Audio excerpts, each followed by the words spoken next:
जुनेरा start कर लें।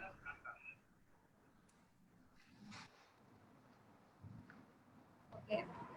Hello, Assalamu everyone. This is Zunaira Khan, and today we are here sponsored with 360 Digitalize in collaboration with Information Consultant. And today we have our guest speaker, Mr. Abdul Wahab. We would like to welcome you on a show. We also have a few team members over here. So, Mr. Wahab had been a part of Orbit Pakistan since very initial years, and right now, currently, he is working on his own startup, Milgia.pk, which is accelerating to a massive level recently. But we all know that according to the current situation, this COVID-19, it was so impactful that it has impacted businesses, small scale, large scales, and all over. But let's say we are a new startup and we want to emerge in this market, right? What should we do? Today we do that. Our basic topic is how e-commerce have evolved, how we can do, how negativity is incorporated in the corporate market in the initial times, and this is how we are going to proceed with it. So first of all, I would like to welcome Mr. Wahab, and then I would like Mr. Babar to proceed about telling me about 360 Digitalize and about their efforts towards making this webinar sessions successful. Over to you, Mr. Babar. अस्सलाम वालेकुम। मैं सबसे पहले तो mister Wahab साहब को welcome करता हूं कि उन्होंने अपना कीमती टाइम हमारे लिए निकाल के हमारे ऑडियंस पार्टिसिपेंट्स के लिए और बिजनेस कम्युनिटी के लिए, स्टार्टअप्स के लिए उन्होंने अपने कीमती टाइम को सर्व किया। अस्सलाम वालेकुम मिस्टर वहाब। तो मैं अपनी इस सेशन को स्टार्ट करने से पहले थोड़ी सी पास्ट काविश बताना चाहूँगा कि हमने पिछले 3 महीने 4 महीने के अंदर कोविड-19 के बाद क्या किया।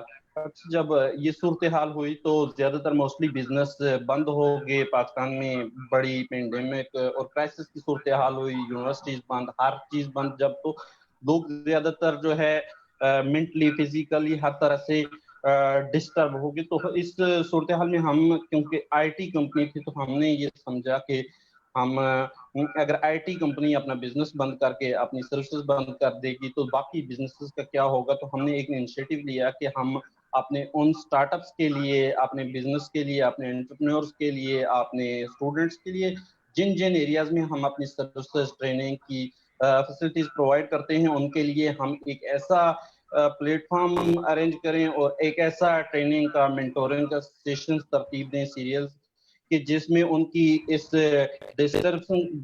डिस्टर्बेंस की क्रिएशन सूरत हाल से वो बाहर भी निकल सके, ना सिर्फ बल्कि उनकी हेल्प भी हो सके। तो इसीलिए हमने सेक्टर वाइज तकरीबन इस वक्त तक 32 सेशंस किए और 46 आवर से ज्यादा का इम्पैक्टफुल डिजिटली कंटेंट क्रिएट किया, जिससे न सिर्फ हमारे उन बिजनेसमैन या स्टार्टअप्स की हेल्प हुई, बल्कि उनको बहुत सारे क्राइसिस से निकलने में हेल्प हुई और बहुत सारे छोटे छोटे बिजनेस, होम बेस्ड बिजनेस कह सकते हैं, स्टार्टअप कह सकते हैं, कि इस सूरत हाल के दौरान भी दोबारा से स्टार्ट हुए। तो अल्हम्दुलिल्लाह हमने अपने क्लाइंट्स की अगर बात करें तो 95% हमारे क्लाइंट्स ने जो है अपने बिजनेस में कोरोना वायरस के बाद अर्निंग में ज्यादा बेहतरी देखी। तो जो हमारे क्लाइंट्स थे जिनको सर्विसेज दे रहे थे, ये हमारी, मैं समझता हूँ कि एक बेहतरीन अचीवमेंट है डिजिटल मार्केटिंग और डिजिटल सॉल्यूशंस के हवाले से। और दूसरी चीज, अल्हम्दुलिल्लाह हमारे सारे जितने भी क्लाइंट्स थे बहुत ज्यादा आईटी पे कन्वर्टेड नहीं थे, लेकिन जितने भी क्लाइंट्स थे तो उनको हमने आईटी पे कन्वर्ट करके किसी एक भी क्लाइंट अपने का अपने साथ कनेक्टेड किसी कंपनी या ऑर्गेनाइजेशन का बिजनेस बंद होने नहीं दिया, बल्कि सबको पहले से ज्यादा बेहतर सर्विसेज स्टार्ट करने में हेल्प की। और माशाल्लाह वो पहले से ज्यादा बेहतर तरीके से समाज की खिदमत कर रहे हैं या अपनी सर्विसेज प्रोवाइड कर रहे हैं। Thank you. ये छोटा सा हमारा पहला इंट्रोडक्शन था कि पास्ट में हमने किया, और फ्यूचर में हम इंशाल्लाह अगले 6 मंथ में भी इसी तरह के डिफरेंट एंटरप्रेन्योर्स के साथ, डिफरेंट बिजनेसेस के साथ, डिफरेंट स्टार्टअप्स के साथ मिलकर कोलैबोरेशन के थ्रू बहुत सारे मॉडल्स लेके आ रहे हैं जिनको डिफरेंट सेक्टर वाइज हम करने जा रहे हैं। तो उसी सिलसिले की एक कड़ी थी। आज हमारे साथ अब्दुल वहाब साहब हैं जिनसे हम सीखेंगे हमारे एंटरप्रेन्योर सीखेंगे, हमारे स्टार्टअप सीखेंगे और हमारे पार्टिसिपेंट्स तक मैसेज जाएगा कि इन्होंने इस वक्त कैसे सर्व किया। बेसिकली ये ई कॉमर्स, दो ई कॉमर्स की कंपनीज चलाते हैं, तो उसमें किस तरह से खिदमात दी, क्या क्या चैलेंज फेस हुए, कितना बिजनेस ग्रो किया इन्होंने। और जी मिस्टर भाग साहब, थैंक यू। अच्छा, मेरा इंट्रोडक्शन ये है कि first of all my name is Abdul Wahab Suhail. मेरी जो प्राइमरी कंपनी है that is Orbit Cargo Pakistan. It is a freight forwarding company. और जो अभी मेरा स्टार्टअप है तकरीबन इट हैज वो है milgaya.pk, a virtual mall and a delivery service. अच्छा, मेरे करियर का start, I completed my education in 2013. That was out of Pakistan. I came back because I did not want to live outside. अपना मुल्क होता है। So I came back to Pakistan. So my family has been into freight forwarding and logistics since 1984. My father, most of my family members are in that company. I did not want to join my father's company क्योंकि वहाँ पे मैं कभी भी कुछ सीख नहीं पाता। अगर मैं नीचे बैठा एम्प्लॉइज के साथ तब वो सही तरह से खा नहीं पाते, मुझे सबऑर्डिनेट नहीं बन पाता।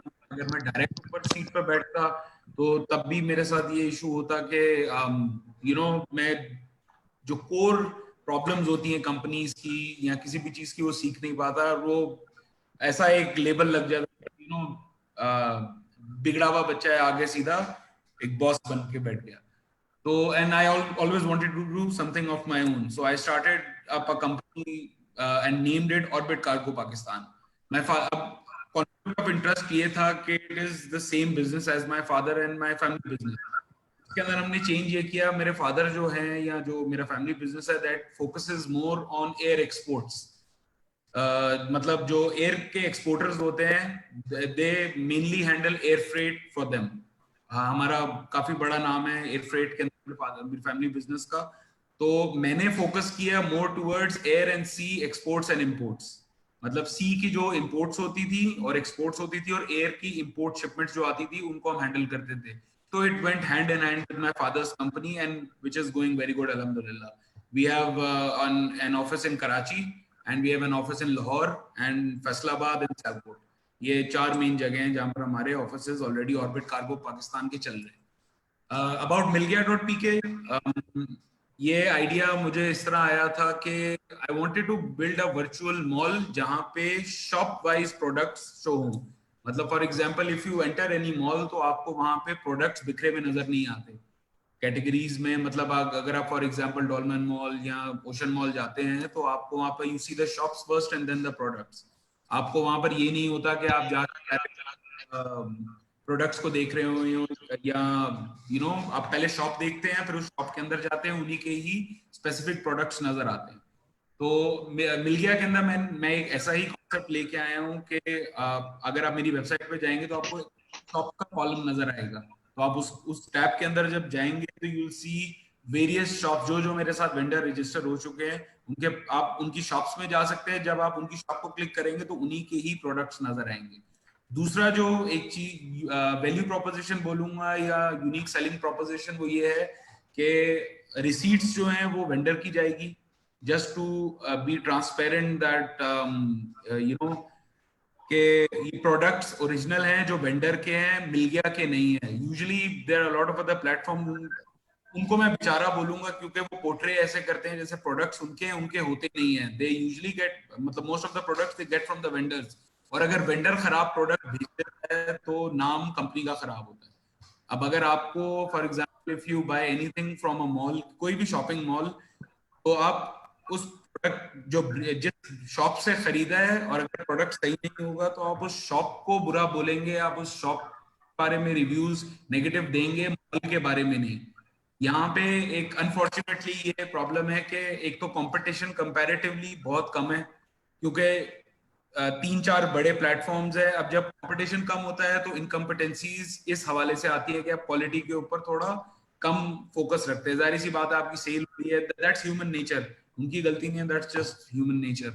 तो मैंने जो मेन फोकस किया हुआ है वो ये है कि कोई भी वेंडर डायरेक्ट कस्टमर्स तक नहीं पहुंचाता, it comes to my office जो मेरा वेयर हाउस है वहां पे आता है, उसकी क्वालिटी टेस्टिंग से मुराद चेक होता है कि भाई जो कस्टमर ने मंगवाया है वो है कि नहीं, अगर वो नहीं है तो वो चेंज होता है, अगर है तो it goes directly to the customer. And अभी रिसेंटली अभी हमने मैंगो में भी यही किया है, क्योंकि बहुत सारी प्लेटफॉर्म्स आर सेलिंग मैंगोज लेकिन उनके क्वालिटी कंट्रोल नहीं है, बहुत इश्यूज से आते हैं। मैंने अभी तक अल्हम्दुलिल्लाह जहां जहां भी हमने मैंगो सेल किए हैं, हमारी टीम ने प्रॉपर्ली उसकी क्वालिटी टेस्टिंग की है कि हाँ जो मैंगो आ रहा है वो सही है, is it actually export quality और नॉट, फिर वो आगे कस्टमर्स को डिस्पैच होता है। ओवरऑल कॉन्सेप्ट है अबाउट मिल गया, ये क्यों आया, उसका मेन रीजन यही था to bring the quality products and to show it as a virtual mall. दूसरी सर्विस जो मिल गया के अंदर हमारे पास है वो ये है कि डिलीवरी सर्विसेज है, जो कैश ऑन डिलीवरीज होती हैं, नॉर्मली बहुत सारी कंपनीज कर रही हैं, we are also one of them. अब उसके अंदर डिफरेंस ये है कि हमने एक नया फीचर लेके आए हैं, that is advance payment. For example यहाँ पे जो अभी तक मैंने मार्केट सर्वे किया था उसके हिसाब से लोगों को सबसे ज्यादा इशू है कि वो जिस भी कंपनी के साथ काम करते हैं और सीओडीज करते हैं, जिसका कॉर्पोरेट क्लाइंट्स हैं जो उनके बहुत सारी ई कॉमर्स कंपनीज और वो सब हैं, तो वो क्या करती हैं कि उनके पैसे वो कहते हैं कि हम 15 डेज में रिटर्न करेंगे, but it takes a lot of time, और रिकंसिलेशन के अंदर यहाँ तो कंपनी का नुकसान होता है या फिर जो कॉर्पोरेट क्लाइंट है उनका उसका नुकसान होता है, क्योंकि रिकंसिलेशन में अक्सर कोई ना कोई इश्यूज आ जाते हैं। तो हमने एक नया फीचर भी लेके आए पेमेंट, कि अगर आपने एक प्रोडक्ट किसी को बेचा है online and you want to use our delivery services, तो हम उसके अंदर उनको बोलते हैं उसके चार्जेस थोड़े ज्यादा हैं लेकिन हम एडवांस पे उनको करेंगे जिसका प्रोडक्ट है, और उसके कस्टमर प्रोडक्ट उनसे पिक करेंगे और उसके कस्टमर को जाके वो डिलीवर कर देंगे और उनसे हम अपना रिसीव कर लेंगे। तो बेसिकली समझ लें क्रेडिट होता है हमारा a couple of hours, but again risk is a risk. We charge a little more on the advanced service features, और दूसरी बाकी तो नॉर्मल जो कन्वेंशनल कैश ऑन डिलीवरीज है और कुरियर सर्विसेज है वो तो हमारी चली रही है। और कराची में हमारी अपनी टीम है और बाकी शहरों में हमने आउटसोर्स किया हुआ है, but very soon we are going towards Lahore and Islamabad as well. तो this is the overall overview of Milgia and Wahab, I want to ask you, okay, you have mentioned a few selling points, right? A value proposition. What is differentiation? Basically, your whole idea is lying upon how differentiated your actually corporate market is among the all of your competitors, right? So, मुझे आप ये बताएं कि अगर हम लोग इसी चीज़ को देखते हैं तो आपको अभी तक किस तरह का एडवांटेज मिला है? क्या आपको कोई एडवांटेज मिला है? क्या आपने ऐसा देखा है कि आपको लाइक अपने कॉम्पिटिटर से कोई एक स्पेशल बेनिफिट मिल रहा है?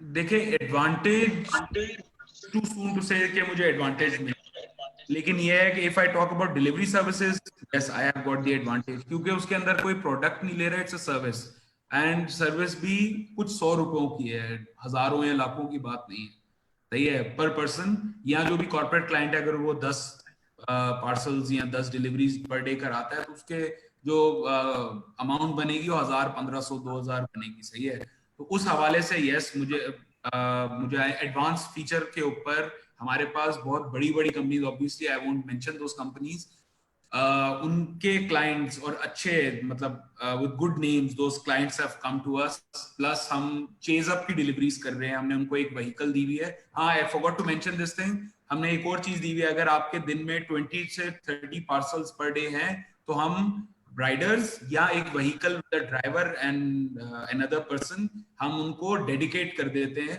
कि वो अपने नाम से यूज कर सकते हैं, लेकिन वो milgia.pk के साथ उनकी कोलैबोरेशन होगी। We have been doing this for Chase, उनकी जो ऑनलाइन पूरा स्टोर था वो सारी डिलीवरीज हम हैंडल कर रहे थे उन लोगों के लिए। तो ये है कि इस डिलीवरी के अंदर हमें काफी फायदा मिला है और बहुत सारे हमारे कॉर्पोरेट क्लाइंट्स बन चुके हैं ऑलरेडी अल्हम्दुलिल्लाह। About e commerce it's to say, क्योंकि आपको पता है 3-4 जो बड़े नाम हैं उनके साथ compete करना is almost impossible at this stage. So I mean not competing with anyone. First, my focus is to build my infrastructure and to spread the awareness of my services and my virtual mall फिर मैं competition की तरफ देखूंगा। और इस time पे अगर मैं देखूं भी तो फायदा नहीं है। Obviously Fair I enough. Need of funds, I need those kind that kind of team to even think about competing with them. So right now मैं ये सोच रहा हूँ कि मैं क्या सही कर सकता हूँ for the people and मैं क्या कर सकता हूँ for my company. I'm not thinking कि मुझे अगले को compete करना है या अगले से आगे जाना है. That is too soon to say.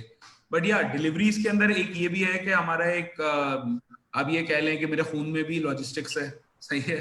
तो my father has been into this industry. I started my logistics firm. तो इस हवाले से डिलीवरीज के अंदर हमारे पास एक एक्स्ट्रा एज है for e commerce as well, क्योंकि हमें आउटसोर्स नहीं करनी पड़ती। ई कॉमर्स की सारी डिलीवरीज हमारी मिल गया डिलीवरी सर्विस हैंडल करती है। तो वो कंट्रीब्यूट करती है। अगर डिलीवरीज के अंदर कोई ऊपर नीचे भी रेवेन्यूज में आ रहा है तो मिल गया डिलीवरीज को कंट्रीब्यूट करते हैं। तो it's like a contribution thing. I am sure आपने पढ़ा होगा जो कंट्रीब्यूशन का even if a department is not making profits, वो अगर वो कंट्रीब्यूट कर रहा है तो that's well enough in start. अल्हम्दुलिल्लाह डिलीवरी के अंदर हमें बहुत वाज़ेह फर्क नजर आया है।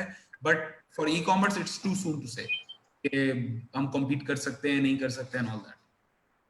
Okay, so I guess that emerging to the market has been working out for you, and I hope that it works out for you in the future as well. या इंशाल्लाह इंशाल्लाह। लेकिन अभी नहीं इंशाल्लाह। So let's talk about a perspective, right? कि जब हम लोग अब इस मार्केट में आते हैं, सॉरी आपकी आवाज ब्रेक हो रही है। अब सही है, yes please. Okay so I was saying कि जैसे ही हम लोग इस मार्केट में आते हैं, मतलब मैं अपना कोई स्टार्टअप करना चाहूँ, मैं अपना कोई स्टार्ट करना चाहूँ, और इतने सारे चैलेंजेस हैं मेरे पास।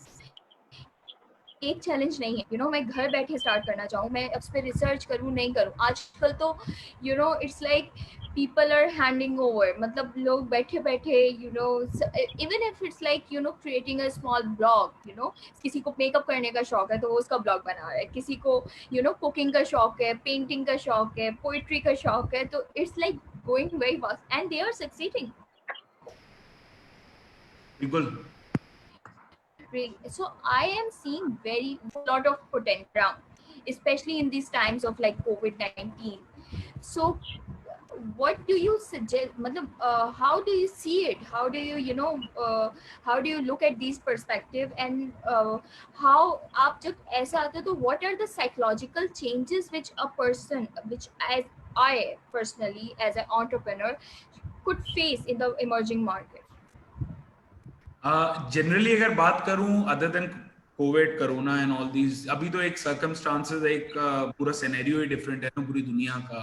B it the western world, B it the first world countries और द थर्ड वर्ल्ड कंट्रीज, सब एक ही पेज पे आ गए हैं कि वहां पे भी लोग जॉबलेस हो रहे हैं, यहाँ पे भी हो रहे हैं, वहां पे भी बिजनेसेस लॉस में जा रहे हैं। इनफैक्ट वहां पे ज्यादा जा रहे हैं क्योंकि हमें आदत यहाँ पर सर्वाइव करने की, जो क्योंकि आई have a lot of clients abroad because of my logistics company, तो उनको आदत नहीं है सर्वाइव करने की। आइदर दे मेक प्रॉफिट्स और दे क्लोज डाउन। वो हमारी तरह ये नहीं करते कि यार बस अल्लाह मालिक है वो उनकी एक साइकी ऐसे है, सही है। हमारे में एक जो हमारी ईस्टर्न साइड है, स्पेशली द सबकॉन्टिनेंट है कि अगर नहीं भी चल रहा तो वो सर्वाइव करते जाएंगे, एट द एंड किसी ना किसी तरह वो चल जाता है।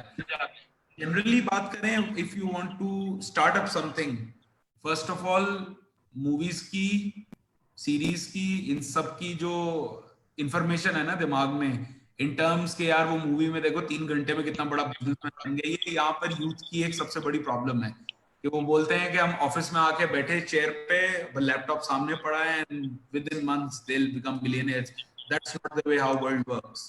सही है, लोग किसी भी बिजनेसमैन की या for that matter business women हो, कोई भी हो, उसकी महंगी गाड़ी, महंगा मोबाइल, एक्सेसरीज देखते हैं, लेकिन जो उसके पीछे का टाइम होता है वो नहीं देखते कि उसने कितनी मेहनत की है या दिन रात उसने कैसे एक की है। First of all, the first step, जो जाहिर सी बात है मेरे फादर ने भी मुझे सिखाया था, because he is my mentor in every way. उन्होंने दिखाया था कि भाई सबसे पहले तो ये भूल जाओ तुम बॉस हो। If you have to clean your office, clean it. If ठीक है, अगर आपने ये काम नहीं करने, if you can afford a guy और अ पर्सन जो काम कर सकता है, but you should have this thing in mind from loading position from the lowest position of your company to the highest, you have to manage everything. You should know everything and never be never fear failures. आप fail हो गए, एक बार नहीं बहुत बार हो गए, और same company में हो गए. और no, I am not saying the failure whole, छोटे छोटे फेलियर जो आपको डेली बेसिस पे होते हैं. 4 या 5 साल के बाद, जिस तरह I started my career in 2019 में आके समझ मुझे आया मैं क्या सही कर रहा था, क्या गलत कर रहा था. इससे पहले आपको नहीं समझ आता. शुरू के अंदर आपको अगर फॉर एग्जांपल अगर कार्गो की बात की जाए, एक शिपमेंट भी मिलती है ना, तो you are more than happy. आप जंप मार रहे होते हो यार, I was managed to get shipment for my self, और मेरी अपनी मेहनत से. बट टर्न्स आउट 3 साल हो जाएंगे कंपनी में, तो दिन में अगर 20 शिपमेंट्स भी आ रही होंगी ना, तो यू विल बी लाइक हाँ ठीक है, we have to get more work, more business for ourselves. तो ये चीज है. और दूसरी चीज ये कि वही वाली बात, लोगों को बस यही है कि वो फॉरेन बॉस बन जाएं. That's not how it works. Yeah, I mean, young generation today is very hypersensitive. मतलब और एक तो people would not accept you at the start. बहुत टाइम लगता है. इवन अगर हम जिस तरह आप ब्लॉग की बात कर रही थी, इन चीजों की बात कर रही थी, आपने बहुत सारे ब्लॉग्स का नाम सुना होगा जो मशहूर वाले हैं. They have been into this business, या बिजनेस कहेंगे या प्लेटफॉर्म कहेंगे, अ लॉन्ग टाइम. लेकिन अभी रिसेंटली उनको रिकग्निशन मिलनी शुरू हुई. वो मेहनत करते गए बहुत ब्लॉग्स लिखे होंगे. एंड आई एम श्योर बहुत सारे जो 3-4 बड़े नाम हैं, उनके ऐसे ऐसे ब्लॉग्स होंगे जो शायद आपने कभी पढ़े ही नहीं हो, क्योंकि वो आपके लिए they were nothing. I mean they were worthless when they were not recognized in the market or in that platform. तो यही होता है, लोग इससे डिसहार्ट होते हैं. Never get dishearten. मैं दिन में 20 बार डिसहार्ट होता था पहले, ठीक है. बट अगेन वही वाली बात है कि you have to motivate yourself. I think it's very important कि आप अपने आप को वो पर्सनल एक स्पेस दें कि ठीक है, अगर मेरे साथ फेलियर्स हो रहे हैं तो इट्स ऑल राइट, सही है. And then after that you should come up with like 200% of energy. That is like my personal experience, right? कि मतलब एक बार अगर आपने कोई फेलियर फेस कर लिया है तो मतलब like go back and do it from the scratch, and then it's like very enthusiastic, and वो आपका एक पूरा एक ऑरा बन रहा होता है. One more thing in this, be ready to lose your friends, be ready to get negative comments about you or your company from your family, from your cousins, from your friends and everyone. एक time ऐसा आएगा when you will be alone, कि अब मैं किधर जाऊं, मैं क्या करूं. That is the turning point that builds your personality. आप कभी भी किसी, मैं अपने आप को नहीं काउंट करता उसमें, किसी भी सक्सेसफुल बिजनेसमैन आप मिलेंगी तो उसकी पर्सनैलिटी के स्मूथनेस, एक कंटेम्प्ट जो होता है ना, उसका रीजन ये होता है कि वो उस टर्निंग पॉइंट से गुजर के आया होता है. सही है कि when no one was standing by him और हर, वो उधर बैठे थे एंड दे वर वर्किंग. मतलब मेरा जिस तरह है, and come to the office, in the office should be you, and the last person to leave the office should be you. 9 to 5 वाला concept भूलना पड़ता है. I mean last night I was in office until around 9:45. मैं सुबह का आया हुआ था. I left around 9:45. वो भी मुझे I had to go somewhere, that's why. वरना मैं अक्सर घर जाता हूँ शाम को, and then I have to come back to my office. बहुत सारी चीजें होती हैं जो आप दिन के टाइम में, आपकी जाहिर सी बात है, स्टाफ आया होता है, सब आया होता है, you're not able to do.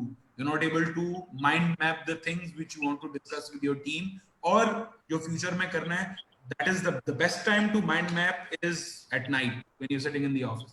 I think कि अभी जो ये work from home, the whole scenario of working from home, although it is working, and we do have to adapt with time, but this office atmosphere is very crucial and very important. सही. I personally believe कि जो है ना, मतलब वो आपको energy नहीं आती, वो आपको motivation नहीं आती काम करने की. When you are working from home, I have my personal space at home, I'm resting up and stuff, but when it's about work, you know it's like कि अभी आप अच्छा थोड़ी देर रेस्ट कर लो, फिर मैं काम कर लूंगी, फिर अभी थोड़ी देर ये कर लो. When you are in office, you have to do it. you बिल्कुल have your ऐसा ही goal, है. and I think psychologically it's proven that के आप अगर एक रूम से दूसरे रूम में भी जाते हैं ना तो आपका मूड, आपकी थिंकिंग, आपकी सब चीजें चेंज होती रहती हैं. इवन एक घर के अंदर भी. तो अगर आप घर से ऑफिस आएंगे तो obviously your focus is different. When you go home, your focus is different. When you go to a restaurant, your focus is different. Your mind is working differently. So हाँ, this thing that matters a lot. You have either you're working from home or office. अभी तो खैर मजबूरी है. That is a totally different scenario. दूसरी चीज जो अभी अगर हम अभी के सिनेरियो के हिसाब से अगर बात करें तो मैं अभी शायद नोट कर रही होंगी फेसबुक के ऊपर, इंस्टाग्राम के ऊपर, देयर आर थाउजेंड्स तो नहीं लेकिन 100 से ज्यादा तो मैं नए प्लेटफॉर्म्स को देख चुका हूं which are coming into this market. That's very good for everyone. Competition बढ़ेगा तो काम सही होगा, कॉम्पिटेंसीज आएंगी, प्रोडक्ट की वैल्यू लोगों तक जो वो पे कर रहे हैं उनको एक्चुअल वही प्रोडक्ट मिलेगा. क्योंकि अगर नहीं दे पाएंगे तो वो दूसरे किसी के ऊपर जाएंगे. But the thing is, without planning coming into a business or doing anything, that is the biggest mistake anyone. correct. You have to plan. Yeah. सही है. यहाँ पे एक प्रॉब्लम यहाँ पे भी है कि अगर कोई if someone is holding a degree or something तो वो समझता है the person. So that is also the biggest mistake. If you think yourself that you're a genius, you can never be the most genius person in the room. And one more thing, अगर अपने ही office के अंदर being the boss, if you are the most genius person, it means your team is not competent enough. You should be the most genius in your office. Wahab, so tell me about it कि मतलब during these past few months how things have evolved. मतलब क्या हुआ है ऐसा कि जो एक वास्ट तरह की changes नजर आई हैं other than the very visible thing कि okay, everyone is now working from home, these are the different factors, but e-commerce has rapidly accelerated, right? We all could see that. Because अब लोगों के पास जो पहले शायद लोगों के पास options थे वो अब मौजूद नहीं है. तो how this market has evolved in the recent times? Evolved ऐसे ही है कि जिनके पास शायद उनके सेल फोन्स में या उनके कंप्यूटर की हिस्ट्री के अंदर ई-कॉमर्स की वेबसाइट्स के या for that matter food delivery apps हैं या ये नहीं थी वो आ गई. सही है. Increase in downloads, increase in the surfing on the website. Sales के ऊपर मैं नहीं बोलूंगा क्योंकि वर्ल्ड वाइड भी only Amazon is cracking everything. Even AliExpress went down. Pakistan में भी जो हमारा सबसे बड़ा एक ब्रांड है that went down, quite down. आपने शायद नोट किया होगा कि उनकी काफी टाइम तक मार्केटिंग रुकी रही है पाकिस्तान में, and now they have started to send the ads on YouTube and other platforms again. तो ये एक इशू है. इवॉल्वमेंट वो कस्टमर्स की तरफ से आई है. बिजनेस की तरफ से अभी एज सच इन्वॉल्वमेंट मैं नहीं बोलूंगा कि अगर आप बोलें कि बिजनेसेस बिल्कुल चेंज हो गए, नहीं. It did not change that much. Customers psychologically change themselves. इस तरह भी ले सकते हैं. मतलब मैंने कभी भी नहीं सोचा था कि it's been 4 months I did not dine in anywhere. ज्यादा से ज्यादा फैमिली के साथ या दोस्तों के साथ अगर जाओ तो you just get a take away from a restaurant या फिर किसी भी एप्लीकेशन के through just you order the food at home. सही है. तो इस टाइप की जो साइकोलॉजिकल इवॉल्वमेंट्स है उससे ये हुआ है कि surfing on the websites plus increase in downloads of the applications have increased. But obviously companies में भी फर्क आया होगा but it will show very soon mainly.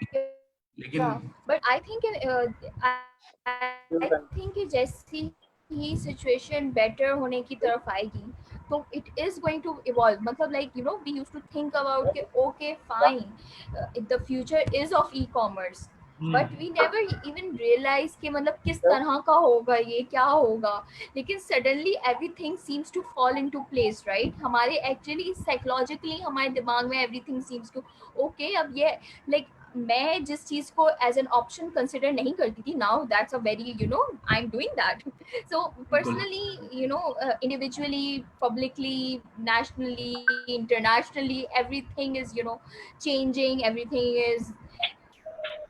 Everything is like turning its way around, and we don't even know everything. It seems so uncertain के मतलब तो समझ में नहीं आ रहा होता कि अब इस जगह पे किस तरह का टर्न लेना है। तो अभी उसी टर्न के अगर हम लोग बारे में बात करें कि आपको किस तरह का टर्न लेना है, तो हमारी जो इवॉल्वमेंट की वजह से the way we were talking about the e commerce की आई वुड से कि मार्केटिंग में बहुत ज़्यादा फ्लॉ आया है, right? We don't see because I think कि हमें उस चीज़ की मार्केटिंग की मतलब we were like okay is it even important? अभी ये लोग अगर कोई मार्केट करे भी कोई चीज, we would be like is it even, लोग इतने मर रहे हैं, there is like a whole pandemic going on and is it even important? So how do you think what should be the important marketing strategies which should be uh, uh, evolved, matlab we should be adopted by the young entrepreneurs or the one who are evolving into this e-commerce thing these days? What do you think about that? देखो, ये जो पिछले 3-4 महीने थे, इसके अंदर ये था कि काम का पहले first 2 months I would say March, April and some days of May, वो टाइम था लोगों के पास फारिग for everyone, most of the people, बिल्कुल everything stop around the world. Logistics तक रुक गई थी। जिस दिन लॉजिस्टिक्स रुक जाए, मतलब हमारी इंडस्ट्री में बोलते हैं कि क़यामत वाले दिन भी शिप और प्लेन में कार्गो जा रहा होगा, सही है? तो जब सब कुछ खत्म होगा तो this would be probably the last thing to finish the logistics industry. It came on halt, बिल्कुल एवरीथिंग वाज ऑन हॉल्ट। तो ये है कि इस तरह इसको मैं एक्सप्लेन करूं कि जो, अब सॉरी आपका क्वेश्चन क्या था? मैं थोड़ा क्वेश्चन मैं बोल रही थी कि जो है ना, आप मार्केटिंग के हवाले से क्या बोलेंगे, मतलब लाइक आप किस तरह की टैक्टिक्स अडॉप्ट करें, या फिर यंग एंटरप्रेन्योर्स या फिर ई कॉमर्स के लोग जो इवॉल्व कर रहे हैं अभी ई कॉमर्स मार्केट में, क्योंकि बहुत सारी चीज़ें हैं जो मतलब बहुत सारे ऐसे स्टोर्स हैं, राइट? हमने ज़ारा के स्टोर का सुना कि like they have close down their shops around the whole Pakistan and now they are coming toward the e commerce thing, right? So we are hearing these things, even we hear about the grocery stores now. पहले हमें कोई सौदा लेना हो ना, we go to Imtiaz, हम shopping करके आ जाते थे, नाहीद इम्तियाज से। लेकिन अब there are like different apps and different structures जहाँ से हम लोग ग्रोसरी मंगा सकते हैं, जहाँ से हम लोग ग्रोसरी वो कर सकते हैं। So everything is like तो इनका ये जो इवॉल्विंग, जो वैसे बेसिक नेसेसिटी वाली चीजें हैं, वो तो समझ में आता है कि आप उनकी मार्केट कर रहे हो, ठीक है। लेकिन अगर अब मैं I am branding on, for example let's say I am branding for like bridal dresses, let's say, so people would be like is that even important, right? I mean, you are brand. ये चीजें बिल्कुल आपकी है। Marketing के हवाले से बहुत सारी चीजें चेंज हुई हैं। मतलब जिस तरह मैंने अभी आपको बताया कि पाकिस्तान में जो टॉप ई कॉमर्स का प्लेटफॉर्म था, उसने काफी टाइम तक अपनी मार्केटिंग बिल्कुल जीरो कर दी थी, क्योंकि जाहिर सी बात है परचेजिंग पावर्स नहीं है। If you talk about Pakistan में सबसे ज्यादा जो चीज चलती है, those are the lawn and women eastern wears, जितने भी ब्रांड्स हैं आप यहाँ पे बेचते हैं, most of them are on sales right now. उनकी पिछली वाली जो आप कहेंगे जो ईद आई थी रमजान के बाद, उस टाइम पे तो उनकी काफी सेल्स इफेक्ट हुई थी, उनका काफी स्टॉक बच गया था, सेल नहीं हो पाए। ऑब्वियसली परचेजिंग पावर के ऊपर बहुत बड़ा इम्पैक्ट पड़ा है। लेकिन अब मार्केटिंग के हवाले से ये है कि it all depends on the brand and the company. अब इटालियन ब्रांड्स हैं, दे उन्होंने गुची के और अरमानी के इनके मास्क भी निकाल दिए हैं, and probably if I'm not wrong it was Montblanc और Burberry, I'm not sure, जिसने अभी एक डेथ बैग भी निकाला था कि जिसके अंदर द बॉडी बैग, सही है? तो इट ऑल डिपेंड्स कि कौन। अब जिस तरह पाकिस्तान में लाइफ बॉय है, उसने लाइफ बॉय के साथ साथ दूसरे ब्रांड्स को भी मार्केट करना शुरू कर दिया। इट ऑल इस तरह की इवॉल्वमेंट्स तो हो रही हैं, लेकिन अब अगेन वही वाली चीज है कि ये चीजें it has to stop at one time. But marketing जिस तरह पाकिस्तान के अंदर नबीला थी, उन्होंने एक मार्केटिंग की थी कि उनकी पूरी टीम ने पीपीईज पहने हुए, द प्रोटेक्टिव जो क्लोथ, लेकिन वो उनके इट बिकेम सो कंट्रोवर्शियल कि उन्हीं के अगेंस्ट चली गई वो, कि डॉक्टर्स के पास है नहीं और आप अपनी टीम के पास ले रहे हैं। And then she give some controversial comments on इस टाइप की चीजें हैं। लेकिन ओवरऑल अगर देखा जाए तो हाँ 2-3 महीने के लिए फर्क पड़ा था, but again the marketing started. Most of the things in the whole world जो हम शायद लग्जरी समझते हैं वो किसी ना किसी एंगल में नेसेसिटी बन चुकी हुई है, बी इट सेलफोन, स्मार्टफोन्स। सही है, अभी अगर करीम या उबर का भी कोई जो ड्राइवर है या जो बाइक्स चला रहे हैं उनकी टेक्निकली देखा जाए तो they belong usually most of them जो बिलोंग करते हैं they are lower middle class, लेकिन उनके लिए अब जरूरी है if want to earn money they have to have a smartphone.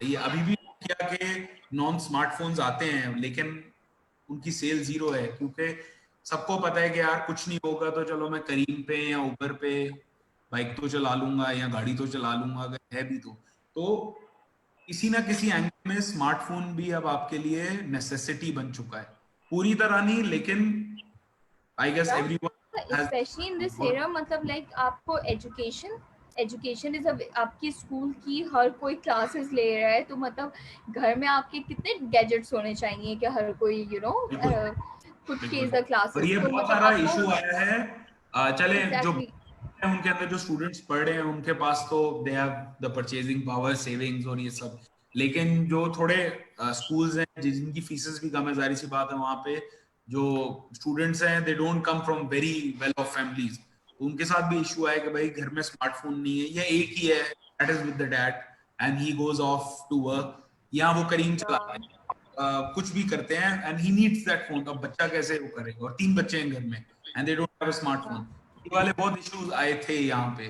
तो अगेन वही वाली बात है कि मार्केटिंग जो थी वो किसी ना किसी एंगल में लोगों ने मोल्ड कर दी। जिस तरह हमने क्या किया है, जो मैंगो का बॉक्स है हम जब यहाँ से निकालते हैं उसको ऑफिस से, तो we clean it with an alcohol swab, सही है, और उसके ऊपर एक नोट लगा देते हैं कि due to covid before opening the box, clean the box with the clean alcohol swab.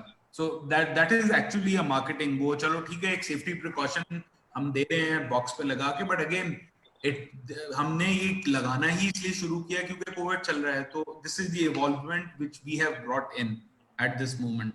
Plus हमारे जो भी राइडर्स जाएंगे, जो सब जाएंगे, मास्क पहनेंगे एंड ऑल दैट। ये एक आपकी एसओपीज के साथ साथ आपकी कंपनी की भी मार्केटिंग हो रही है, तो हम इस हवाले से कर रहे हैं मार्केटिंग। आई थिंक आप जो है ना, जब आपका एक बायर्स और सेलर्स का जो कॉन्सेप्ट है वो 3 चीज़ों पे बेस कर रहा होता है, credibility, logics and emotional connection.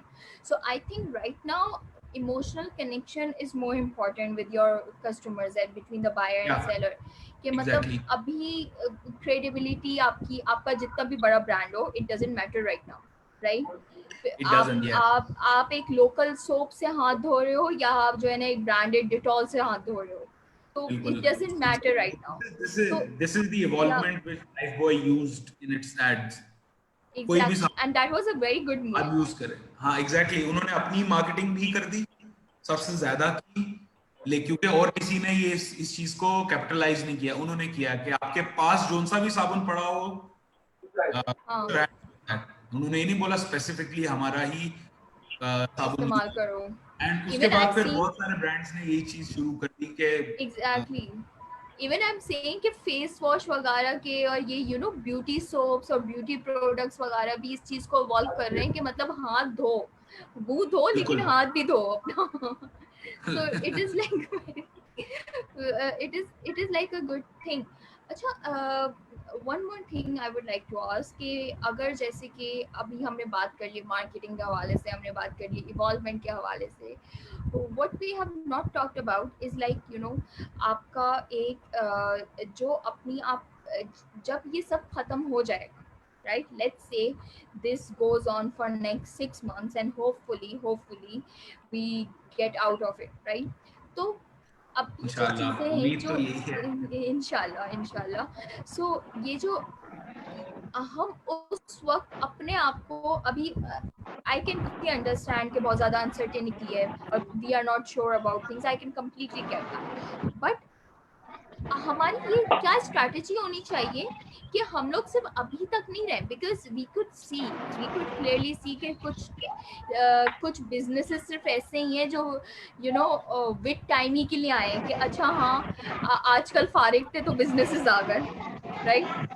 तो हम सही है। उनको एज ए स्टेबल मूव बनाने के लिए किस तरह जो है ना, सॉरी फॉर द डिस्टर्बेंस, उसको आगे बढ़ाने के लिए हम लोग किस तरह की स्ट्रैटेजी, किस तरह की टैक्टिक्स अप्लाई करें कि या हमारी जो सोर्स है वो क्रेडिबल रहे आगे भी? इस चीज का ये खाली कोरोना से नहीं, इससे पहले भी कभी हम जिस तरह मेरे जो दोस्त वगैरह हैं बैठे हुए हैं, फैमिली में बैठा हूं, तो कभी डिस्कशन होती है पाकिस्तान के अंदर अनरजिस्टर्ड बिजनेसेस को अगर टैक्स नहीं मैं बोलूंगा, थोड़ा बहुत उसके ऊपर रेगुलेशंस आ जाए ना, तो पाकिस्तान दे अकाउंट फॉर प्रोबेबली 20 और 30% ऑफ पाकिस्तान इकोनॉमी। मैं आपको गिनाता हूँ, अभी टेक्नोलॉजी को साइड पे रखे, चाय वाले कितने हैं? None of them is in tax bracket, none of them is registered, not at all. सही है। और ये मैं बात कर रहा हूँ जहां पे हम जैसे लोग, जिनको आप बोलेंगे कि थोड़े पढ़े लिखे लोग, सही है, वो बैठते हैं, जिस तरह डिफेंस क्लिफ्टन में, इवन गुलशन वाली साइड पे हैं, जो भी आपको ओपन एयर या एक प्लॉट पे बैठे हुए नजर आएंगे ना, and they are earning good, they are earning very good, they are all unregistered. Talk about a lot of hawkers जो आप देखते हैं, कराची और लाहौर ये दो ऐसे शहर हैं जहां पे स्ट्रीट फूड दोनों शहरों में बहुत मशहूर है। सही है। Home based businesses, home based food is हाँ, लाइक कराची, इवॉल्विंग। हाँ बिल्कुल। अब कराची के अंदर अगर आप, मैं भी टेक्नोलॉजी के अलावा की बात कर रहा हूँ कि इसके ऊपर मैं आपको कनेक्ट करूंगा बात, और आई एम ट्राइंग से, क्लिफ्टन मार्केट हो गई, बोट बेसन हो गया, या और दो तीन एरिया, बर्न्स रोड वगैरह, ये सब रजिस्टर्ड है। उसके अलावा इतने रेडियां जिसे बोलेंगे, ठेले, फ्रूट्स के ठेले, none of these are registered. And मैं जब भी कोई डिस्कशन होती है, कुछ भी होता है, तो हमेशा, मेरा एक दोस्त था, he used to work for FBR at that time, तो उससे यही बात होती है, यार अगर आप 1 रुपया भी पर चाय लो ना किसी मतलब जो चाय वाले हैं उनसे, 1 रुपया पर कप भी लो, तो कराची के अंदर से ही डेली के करोड़ों रुपए जमा हो सकते हैं। सही है। इसी तरह ही अब यही चीज है। अब मैं बताता हूँ, जिस तरह हमारा एक प्लेटफॉर्म है, वेबसाइट बनी है, सब कुछ, तो ये आप समझ ले एक प्रॉपर रेस्टोरेंट हो गया, एनालॉजी है। और जो फेसबुक पेजेस है, इंस्टाग्राम पेजेस हैं, ये ठेले हो गए। अगर हम इन पेजेस को एक रेगुलाइज कर देना, यार ठीक है आप पेज के थ्रू करो, आपको जरूरी नहीं है कि आप वेबसाइट बनाओ, सब कुछ करो, टैक्स भी नहीं लो, एक मामूली सी फीस सेट कर दो कि 6 महीने में, 3 महीने में, मैं गवर्नमेंट के हवाले से बात कर रहा हूँ, ये कर दो, तो ये खड़े भी रहेंगे, and they will give the toughest competition to the big platforms. And उससे क्या फर्क पड़ेगा? It would be a positive competition. Positive competition से इनकम्पिटेंसीज खत्म होंगी, इनएफिशिएंसीज खत्म होंगी पाकिस्तान के अंदर। India has done this. India हमसे, हम जितना मर्जी, जाहिर सी बात है पाकिस्तान लाइक्स इंडिया, लेकिन इंडिया टेक्नोलॉजी में हमारे से बहुत आगे चला गया है। रीजन उसका सबसे बड़ा रीजन तो पॉपुलेशन। जाहिर सी बात है 1 अरब लोगों को कोई भी कंपनी नाराज करने को तैयार नहीं है। सही है। मतलब now they are probably 1300 million people now, right now, जो इंडिया में रजिस्टर्ड लोग हैं, जो इंडिया के ऑफिशियल पॉपुलेशन के अंदर आते हैं। तो एक तो रीजन ये है, दूसरा रीजन ये है कि वहां पर रेगुलाइज बहुत हुए स्टार्टअप्स कल्चर। अब पाकिस्तान में अब आया है कि ये वाली कंपनी बाहर से पैसे लेके आ रही है, ये वाली कंपनी बाहर से पैसे लेके आ रही है, एंड ऑल दैट। दूसरी चीज यही है कि आप focus more towards the pages. ये जो चीज, क्योंकि इनकी कंपैरेटिवली कम होती है, क्योंकि इन्होंने कोई बड़ी टीम नहीं रखी होगी, कुछ नहीं रखा होगा, वो ऑफिस से अपने घर से बैठ के, mostly there are lot of girls as well as boys जो चला रहे हैं, देन यूजुअली वेरी यंग, 15-16 साल के बच्चे भी मैंने देखे हैं जो चीजें बेच रहे हैं, they are earning good. I know a guy, he makes around 3 to 400,000 rupees per month. सही है। And he is 18 right now. तो बात सारी है कि इनको अगर रेगुलराइज कर दें, तो एक तो इनकी रिकग्निशन होगी कि भाई हाँ ये एक छोटी कंपनी है, बड़ी कंपनी है, बट ये है यहाँ पे। जब उनको, पाकिस्तान में प्रॉब्लम क्या है कि आप जब रिकग्नाइज होते हो ना, तो आपको बेनिफिट देने की बजाय गवर्नमेंट आपके पीछे पड़ जाती है, ये चीज कैसे की, कैसे आए, ये इतना रेड टैपिज्म है और इतनी ब्लैकमेलिंग शुरू हो जाती है कि लोग बोलते हैं भाई मुझे रजिस्टर होना ही नहीं है। पाकिस्तान में अभी भी जो जितने भी स्टार्टअप्स को इन्वेस्टमेंट्स मिली है बाहर से, 1 रुपया भी पाकिस्तान नहीं आया, सब बाहर पड़ा हुआ है, क्योंकि पाकिस्तान आप पैसे ला तो सकते हो, यहाँ से भेज नहीं सकते बाहर, और इन्वेस्टर को तो अपना सारी रिपोर्ट्स भी चाहिए, उसके रिटर्न ऑन इन्वेस्टमेंट भी चाहिए, सब कुछ चाहिए। तो वो करते क्या है, अपने पैसे सारे बाहर रखते हैं और यहाँ पे सिर्फ एडमिनिस्ट्रेशन, मार्केटिंग और सैलरी वगैरह के एक्सपेंसेस के पैसे यहाँ से मंगवाते हैं और वो यहीं पे पे ऑफ कर देते हैं। तो ये वाली कुछ चीजें सही हो जाए तो ऑब्वियसली इन ये कंपनीज को एक बूस्ट अभी आई गेस जो है ना, क्या नाम है, पाकिस्तान में इन्वेस्टमेंट का एक बहुत बड़ा ड्रॉबैक है कि हमारे पास एक फॉरेन इन्वेस्टमेंट जो है वो एक तरह से एक बहुत बड़ा हर्डल बन गई है। लाइक एक गवर्नमेंट लेवल पे तो हम लोग इन्वेस्टमेंट देखते हैं कि इवन उसमें भी देयर आर entities जो घबरा रही हैं। I personally know someone from Australia and he has a very well established business in Australia, लेकिन फिर भी he was very uncertain of investing into जो है ना यहाँ पे पाकिस्तान में, because he was like मैं क्यों अपना नुकसान, मेरे पास ठीक है बहुत पैसा है लेकिन मैं क्यों अपना नुकसान करूँ एज अ बिजनेसमैन। ये ऑब्वियसली अनसर्टेनिटीज के साथ फिर यहाँ पर कोई पता नहीं होता, पॉलिटिकल अनरेस्ट होता है, बट वो तो अलग चीज है। लेकिन मेन चीज है कि बिजनेसमैन को या जो बिजनेस कम्युनिटी है उसको अगर गवर्नमेंट थोड़ा सा भी सपोर्ट कर दे ना, रेड टैपिज्म खत्म कर दे, पेपर वर्क खत्म कर दे, ऑनलाइन चीजों को ऑनलाइन लेके आ जाए, तो ये जो आप बात कर रही थी, ये जो अभी सीजनल काम है ये आपको परमानेंट नजर आएंगे and they will get a chance to grow. अभी क्या प्रॉब्लम है, एक अभी क्योंकि मैं कुछ लोगों को जानता हूँ, they wanted to come into business, they wanted to start a business, थोड़े बहुत पैसे भी थे लेकिन घर से प्रेशर बहुत था कि नहीं यार, क्योंकि उनके घर का एक माहौल था जॉब वाला, के भाई भी जॉब कर रहा है, फादर भी जॉब कर रहा है, चाचा मामू सब जॉब कर रहे।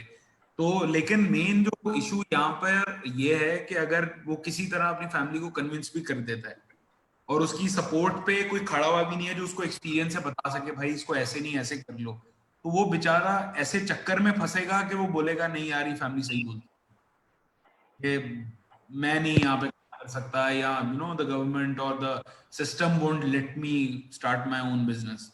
तो ये है कि अगर थोड़ा सा भी सपोर्ट करे ना छोटे बिजनेसेस को, तो खाली लोन देने से कुछ नहीं होता, लोगों को लोन से ज्यादा सिस्टम सही चाहिए कि भाई वो अगर बिजनेस कर रहा है तो उसके पीछे आके हर चीज में आके उसको इतनी चेक एंड बैलेंस नहीं करें कि बंदा इरिटेट हो जाए। जिस तरह आप घर में रहते हैं, फॉर एग्जांपल आपके फादर हैं, पेरेंट्स हैं, तो वो अगर हर वक्त आपके कमरे में घुसे रहेंगे ना तो उनका अपना बच्चा हो जाएगी या हो जाएगा कि भाई सही है, आपने जो चेक करना था कर लिया, बार बार क्यों मुझे आप तंग कर रहे हैं। तो सेम एक क्वेश्चन है यहाँ पे मैं ऐड करना चाहूंगा, आप बात अपनी कंप्लीट कर।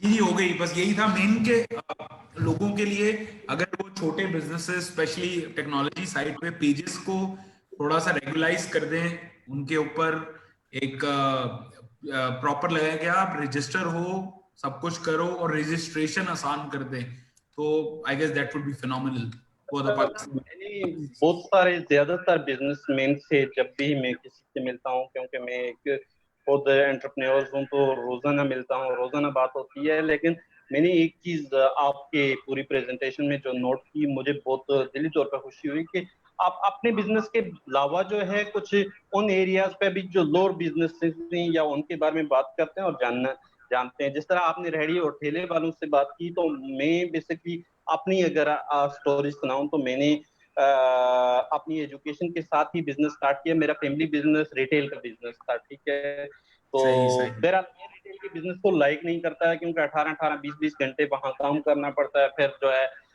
डिस्ट्रीब्यूटर के साथ, रिटेलर के साथ, मार्केटर के साथ वो पूरे एंगेजमेंट, रात को सोते हुए भी ख्वाब में सोचना पड़ता है कि यार सुबह किससे पैसे देने लेने, तो वो मुझे लायक नहीं था। मैं कोई दूसरा बिजनेस करना चाहता था, लेकिन बेकरीज का किया, फास्ट फूड का किया, कुछ काफी सारे बिजनेसेस इस्लामाबाद में किए, 25-30 लाख रुपए का मैंने लॉसेस किया पेरेंट्स से लेके पैसे।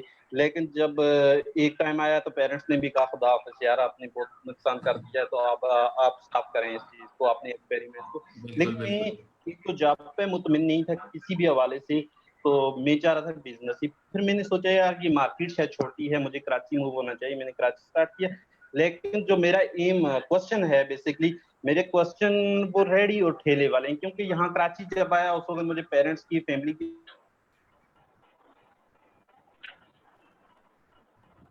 सपोर्ट नहीं थी तो मैं उनसे सपोर्ट लेना भी नहीं। तो मैंने एक बर्गर की रेडी ठेला स्टार्ट किया गुलशन में, आपका गुलशन चौरंगी के साथ की। तो 42 डेज के बाद अल्हम्दुलिल्लाह मुझे ये रिस्पॉन्स मिल रहा है कि मैं पर डे 3000 4000 अर्निंग मेरी स्टार्ट हो गई। मेरी एजुकेशन भी कंटिन्यू हुई और फिर कुछ अर्से बाद मैंने डिजिटल मार्केटिंग की साइड पे अपने बिजनेस को मूव कर लिया, एजुकेशन भी कंटिन्यू की। लेकिन मैंने जो खुद इस चीज को बहुत करीब से छोटे बिजनेस को, अनरजिस्टर्ड बिजनेसेस को देखा है, ये हर महीने जो है जितना रेंट बनता है, जितने टैक्स बनता है, उससे 100 गुना ज्यादा जो है, 100% ज्यादा जो है बत्ते की फॉर्म में देते हैं। बत्ता में वो नहीं कहूंगा कि जो पॉलिटिकल पार्टी या उनकी तरफ में नहीं जाऊंगा, मैं जाऊंगा ये बत्ता में उसको कहूंगा कि गवर्नमेंट के इदारे जो बत्ता ले रहे हैं, पुलिस है हमारी, ट्रैफिक पुलिस है, दूसरे हमारे जो है केएमसी, डीएमसी, पता नहीं कौन कौन से ये लोकल इदारे, इनकी बात करूंगा। मैं डायरेक्टली ओपनली उनके सामने भी कहता हूँ कि ये दरअसल बत्ता है, असल बत्ता ये है। ठीक है कि आप लोग फैसिलिटेट करने के बजाय लोगों से प्रॉब्लम करते हो। बेसिकली एक रेडी वाला जो है, अक्सर जो है आप देखें, मैं अगर आप में से कोई भी मुझसे क्वेश्चन करे या मुझसे मेरे साथ चले तो कराची में ऐसे एक रेडी ठेले वालों को मिलाऊंगा, आपको एक नहीं चंद 400-500 लोगों से मिलाऊंगा कि एक रेडी वाला 5-5 फैमिलियों के लोगों को, 5-5 लोगों को रोजगार प्रोवाइड कर रहा है। क्या वो बेहतर नहीं है ग्रेड 22 के सेक्रेटरी से? जो हमारा फेडरल गवर्नमेंट का सेक्रेटरी है वो लाखों रुपए सैलरी ले रहा है, मेरे और आपके टैक्सेस पे पल रहा है और वो काम नहीं कर रहा। और उससे वो रेडी वाला बेहतर नहीं है कि जो 5 फैमिलियों को, 5 लोगों को रोजगार देने का मतलब है 5 खानदानों को सपोर्ट करना। वो 5 खानदानों को भी सपोर्ट कर रहा है, उनके पेट भी पाल रहा है, जो गवर्नमेंट की रिस्पॉन्सिबिलिटी है। और फिर जो है गवर्नमेंट के 10 दारों को जो है भत्ता भी दे रहा है। तो इसके बारे में हम कैसा एनवायरनमेंट, किस तरह से हेल्प हो सकती है? क्योंकि हमें डायरेक्टली तो गवर्नमेंट भी हमारी इन चीजों को अंडरस्टैंड, हालांकि पॉलिटिकल लीडर हमारे यहाँ से ग्रास रूट लेवल से जाते हैं लेकिन नहीं करते। मैंने पूरे पाकिस्तान में डिफरेंट सिटीज को विजिट किया है, रहा हूँ, इस्लामाबाद में रहा हूँ, पंजाब के डिफरेंट एरिया में रहा हूँ। बेसिकली मैं कश्मीर से बिलोंग करता हूँ, कराची में मुझे 3-4 साल हो गए। तो मैंने जब जहां पूरे पाकिस्तान में सुना है, आज तक पाकिस्तान बनने से लेके आज तक कोई ऐसा सिस्टम डेवलप नहीं हुआ रेडी वाले ठेले वाले एक छोटे शॉपकीपर के लिए कोई ऐसा मैकेनिज्म, ऐसा सिस्टम डेवलप हो कि उनको ये बत्ते से जान छूट के डायरेक्ट टैक्स के नेट में लाया जाए या उनके बिजनेस को रजिस्टर्ड किया जाए। हालांकि इस वक्त बिजनेस रजिस्ट्रेशन की बात की जाए, एफसीसी भी बहुत मामूली से चार्जेस लेती है और 4 घंटे के प्रोसेस के अंदर रजिस्टर्ड हो जाता है। लेकिन बेसिकली ये लोकल गवर्नमेंट्स के इदारे, लोकल गवर्नमेंट्स या सूबाई गवर्नमेंट्स या हमारे पुलिस का है या केएमसी डीएमसी, इस तरह के इदारे पूरे पाकिस्तान में जो है इश्यूज क्रिएट करते, सहूलतें नहीं क्रिएट करते। तो क्या, जिस तरह मैं एक एग्जांपल दूं, रेडी ठेले वालों को बिजली पहले कुंडे की यूज करते थे, उसका बिल देते थे। जब ये वायर चेंज हुई तो इसके बाद उन्होंने बंद कर दिया। अब वो वही वायर काट के कर रहे हैं या चोरी से, और मजबूर कर रहे हैं क्योंकि वो चाह रहे हैं कि हम मीटर दें, हम आप मीटर दें हमें तो हम पेमेंट करें। अगर वो नहीं कर रहे तो फिर डेफिनेटली चोरी करेंगे।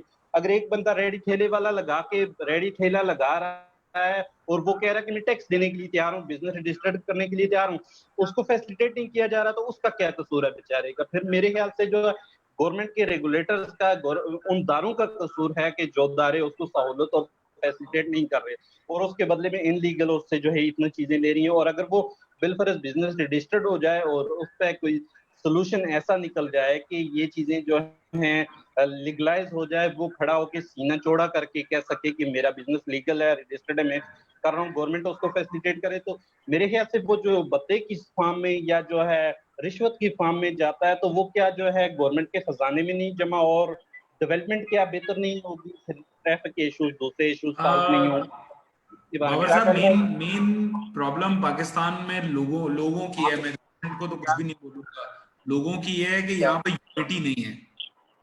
यहाँ पे जबकि एज अ मुस्लिम और एज एशियंस जो हमारी मोहम्मद है, वो क्या कहते हैं, लोगों के अंदर एक होना चाहिए कि भाई अगर तो मेरी किस्मत का कोई नहीं लेके जा सकता, सही है, यही बिलीव है। लेकिन यहाँ पे किसी को भी, किसी में भी यूनिटी नहीं है। इस तरह मैं एक एजेंट है हमारा, म्यूट कर दें जिसकी किसी की आवाज आ रही है काइंडली। जी अब्दुल वहाब साहब जी, जर्मनी एक एजेंट हमारा जर्मनी का, उससे मैं मिला था तो उसने बोला था कि अगर मैं एक एग्जांपल दूंगा, मैंगो की इंडस्ट्री जो है हमारी, जो मैंगो एक्सपोर्ट्स है, कहता है अगर ये वाली इंडस्ट्री हमारे पास होती ना तो हर एक एक्सपोर्टर जो है वो अपने अपने हेलीकॉप्टर में आता, हम गाड़ी में तो बात भी नहीं करते। हमारे यहाँ पे क्या प्रॉब्लम है, सिर्फ किसी को देख के जेलसी में या किसी को नीचा दिखाने के लिए लॉस में बेच आएंगे चीजें कि मेरी ज्यादा एक्सपोर्ट हो। लेकिन आप जब लॉस करोगे या कब तक बेयर कर सकते हो? आप एट द एंड क्या होगा, आप कार्गो एजेंट के भी पैसे रोकोगे, आपको खुद भी लॉस होगा, आपकी फैमिली भी सफर करेगी, आप भी सफर करेंगे। तो अगर यहाँ पर यूनिटी लेना, जिस तरह बाहर ज्यादातर एसोसिएशन में इवन इन इंडिया उनमें कंपैरेटिवली बहुत, देखिए एक हेल्दी कंपटीशन तो होता है, ये आप कॉम्पिटिटर्स हो, लेकिन आपकी एक इंडस्ट्री है तो उसके एसोसिएशन के अंदर एक यूनिटी भी होनी चाहिए। वो हम एज पाकिस्तानीज लैक करते हैं। सही है। Even if I talk about my freight forwarding industry या ई कॉमर्स भी, ई कॉमर्स तो अब पाकिस्तान में आके थोड़ा सा रिकग्नाइज हो रहा है। 2018 तक तो हमारी गवर्नमेंट ई कॉमर्स को रिकग्नाइज ही नहीं करती थी कि ई कॉमर्स नाम की भी कोई चीज है। जिस तरह अभी वो क्रिप्टो करेंसी को नहीं करती, इसी तरह ही वो ई कॉमर्स को भी नहीं करती थी। 2018 के अंदर 2017 सॉरी माय बैड 2017 जून या मई के अंदर तो ई कॉमर्स की एक रिकग्निशन, एक ई कॉमर्स का काउंसिल बना है हमारी गवर्नमेंट के अंदर, के जिन्होंने रिकग्नाइज किया कि भाई ई कॉमर्स नाम की भी एक चीज है, एक इंडस्ट्री है जो पाकिस्तान में एग्जिस्ट करती है। और आपको पता है ई कॉमर्स इससे बहुत पुराना है पाकिस्तान में। मतलब अभी वाले जो अभी एक कुछ ब्रांड चल रहे हैं, जो कुछ प्लेटफॉर्म चल रहे हैं, उसके अलावा और बहुत सारे प्लेटफॉर्म्स हैं जो काफी पहले से चल रहे हैं, दे आर डूइंग गुड। तो ये वाली चीज है कि यहाँ पे तो यूनिटी नहीं है, दूसरी यहाँ पे चीजें जो भी हैं बहुत लेट आती है। सही है। तो जिस दिन लोगों में यूनिटी आ गई, इंडस्ट्री में यूनिटी आ गई, सब चीजें सही हो जाती है, सब सिस्टम सही हो जाते हैं। अब जिस तरह बहुत जी क्या कह रही हैं? I think that's important because that was I was coming on to कि मतलब हमारे लोगों के पास अवेयरनेस नाम की कोई चीज़ नहीं है, you know। यहाँ पे लोगों को किसी भी चीज़ के बारे में अवेयर करना is a very crucial factor and a very difficult thing for anyone. If I am emerging, I come for e-commerce, वही वाली बात कि e-commerce तो अभी आई है, उससे पहले कौन सी अवेयरनेस थी। तो if I come into something on it, तो मतलब मेरे लिए एक अवेयर करना is a hurdle itself, right?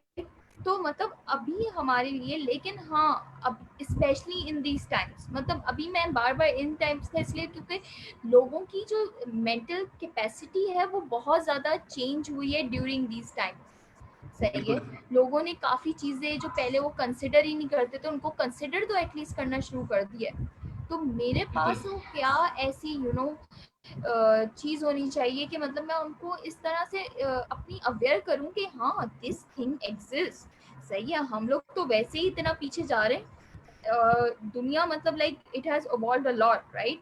And हम तो वैसे ही इतना पीछे जा रहे हैं। तो आप मुझे like there should be any strategy और टैक्टिक के मतलब कुछ तो हो कि किस तरह की इवॉल्वमेंट आ रही है या किस तरह की अवेयर करूँ कि क्योंकि आपका एक लिटरेसी रेट इतना लो है। सही है। लोगों को लिए लोग कहते हैं कि यार मुझे खाने के लिए मिल जाए मेरे लिए तो वही काफ़ी है। लोगों को बेसिक एजुकेशन नहीं मिल रही है। सही है। पॉवर्टी लाइन आपकी जो है ना above the percentage is rising day by day poverty line की। तो वो इन सब चीज़ें आपकी सेटल नहीं हो रही हैं, लेकिन उन सब चीज़ों को उन लोगों को भी अवेयर करना मतलब चलो मेरे पास तो I have the internet resources, I have facilities, I'm getting my education, my siblings would be doing the same thing, the people I hang around with are the same people, my gathering is the same. So हमारे पास तो फिर भी वो certain level of awareness है। उन लोगों को जिनके पास ये चीज़ है ही नहीं, उनको तो ये पता ही नहीं है कि ऐसा भी कुछ होता है, उनको अवेयर किस तरह किया जाए कि yes this is and there is a life ahead of it। उनको अवेयर करने की सबसे पहली चीज है एजुकेशन। एजुकेशन के मतलब नहीं है कि उनको मैट्रिक तक करा दिया या क्या करा दिया। एजुकेशन इन द सेंस के नॉलेज अबाउट द वर्ल्ड, मतलब दुनिया में चल क्या रहा है, दैट इज एजुकेशन। जो इसकी बात हो रही थी इवॉल्वमेंट की, तो अभी अगर हम अगर आप रियलाइज करो ना, तो ई कॉमर्स नाम की एज सच इंडस्ट्री एग्जिस्ट अब करनी नहीं चाहिए। क्यों? किसी भी कंपनी की, बीट रेस्टोरेंट, की दुनिया की किसी भी इंडस्ट्री से ताल्लुक रखता हो, वेबसाइट होना एक नेसेसिटी है। और अगर वो कोई रिटेलर है या कुछ सर्विस प्रोवाइडर है तो वेबसाइट के थ्रू केटर करना भी एक नेसेसिटी बन चुकी है कि भाई अगर मैं एक कपड़ों का ब्रांड हूं, सही है, मेरी शॉप पे आके भी लो, लेकिन ऑनलाइन भी मिलेंगे और मोस्ट प्रोबेबली ऑनलाइन सेल पे मिलेंगे, उनके डिपार्टमेंट्स ही अलग है। तो टेक्निकली देखा जाए तो everyone is e commerce now, सही है। मतलब अगर तो ई आप जो बात कर रही थी कि इवॉल्वमेंट कैसे करें, सिंपल सी उसकी चीज है कि instead of either you are a multi vendor portal और you are a single vendor portal, सही है। ये एक डिफरेंशिएशन है इन दिस इंडस्ट्री नाउ। जिस तरह बहुत सारे हैं, एक ईएलओ है, बहुत अच्छा, they are doing very very fine now. उन्होंने एक नीश निकाली थी कि वो फैक्ट्रीज में जाके जो डिफरेंट ब्रांड्स, क्योंकि ज्यादातर दुनिया के जो टॉप ब्रांड्स हैं उनके कपड़े पाकिस्तान में ही बनते हैं, तो फैक्ट्री से जाके उनकी चीजें लेते थे and they started selling. Now they are coming into a lot of other products as well. तो मेरे हिसाब से ये है कि instead of coming into the multi vendor thing, क्योंकि उसके अंदर आपको फंड्स, मार्केटिंग एक्सपेंसेस, हर तरीके से बहुत उलझने वाला काम है। But if you have a single product, जिस तरह मेरी वाइफ है, she is also part of Milgia as well, but she is also doing this, she is a nail artist, ये तो उसकी एक नीश है and she is doing good. मैं ये बोलूंगा कि अगर आप रेवेन्यू वाइज तो नहीं, लेकिन आप ओवरऑल अगर प्रोडक्टिविटी में देखो तो she is working better than me at this moment, क्योंकि मुझे अभी इंफ्रास्ट्रक्चर बनाना, इतने सारे वेंडर्स है, सबको मैनेज करना, उसकी एक नीश है। She is a nail artist, वो अपने नेल्स, कस्टमाइज्ड नेल्स दिखाती है वेबसाइट के ऊपर, उसने अपलोड किए हुए हैं, और इंस्टाग्राम पेज भी है, फेसबुक भी है, तो and she sells them. So technically she also has a e-commerce platform, and बहुत different किस्म का e-commerce platform है वो, कि वो नेल्स, उसकी एक नीश है कि भाई मैं नेल्स ही बेचती हूँ। हाँ, once this thing उसका बहुत ज्यादा प्रॉफिट्स में आ जाता है तो she'll start selling other products as well, लेकिन उसने एक नीश को कैप्चर कर लिया कि मैं नील आर्टिस्ट हूँ तो मैं नील को सेल करूंगी। तो इस टाइप की जो इवॉल्वमेंट है, उस चीज का आना बहुत जरूरी है पाकिस्तान में। अभी अगर आप देखें, मल्टी वेंडर प्लेटफॉर्म बनाना कोई इशू नहीं है, उसको चलाना इशू है। मेन बनाने का क्या है, अगर एक वर्डप्रेस की वेबसाइट, आप बिल्कुल लो लेवल पे जाएं तो एक वर्डप्रेस की वेबसाइट बनाएं, उस पे वेंडर की शॉप्स खोल दें and you are good to go. But again वही वाली बात, उनको मैनेज करना, एक वेंडर के अगर 100 प्रोडक्ट्स हैं and if you get 100 vendors, so that makes 10,000 products on your website, बिकेंगे कितने उसमें से? सही है, सवाल ये है। 5% भी बिकते हैं तो यू हैव टू हैंडल कितने वेंडर्स को। और अगर आप, जिस तरह आप हैं, आपने बोलती हैं कि यार I have a niche, I want to start, this is आप उस चीज को वेबसाइट बनवा लें या अपार्ट फ्रॉम द पेज, तो सेल देम, एंड उससे ये होगा कि आपकी नीश भी डेवलप होगी and you will get the right funds as well once you start selling that niche product. तो it can be anything. Even Pakistan में अभी बहुत सारी इन टर्म्स ऑफ सैलून्स और इस चीज के हवाले से भी बहुत सारी चीजें अभी आ रही हैं, मतलब हेयर कट कोर्सेज हैं and then there so many things. Plus आजकल के जमाने में अगर कोई ऑनलाइन कोई चीज सीख नहीं सकता तो आई गेस उनको आजकल के टाइम में होना ही नहीं चाहिए, क्योंकि एवरीथिंग इज देयर। आप बेशक परचेज करके सीखें, आप थोड़ा सर्च करके उसको फ्री में सीखें, that's up to you, but everything is there on your skill. थोड़ी सी क्या कह रहे हैं सर? थोड़ी सी प्रॉब्लम आ रही थी, आप ठीक हो गई जी। अब सही है।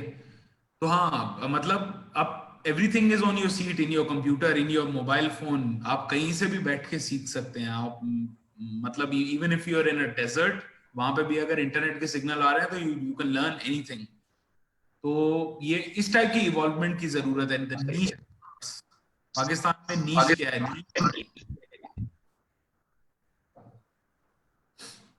या I guess we should move towards if anyone have any questions. Other than that, we have talked about a very different perspective, a lot of perspectives right now about e-com entrepreneurship. So let me see if we have any questions. Other than that, I think we have to go.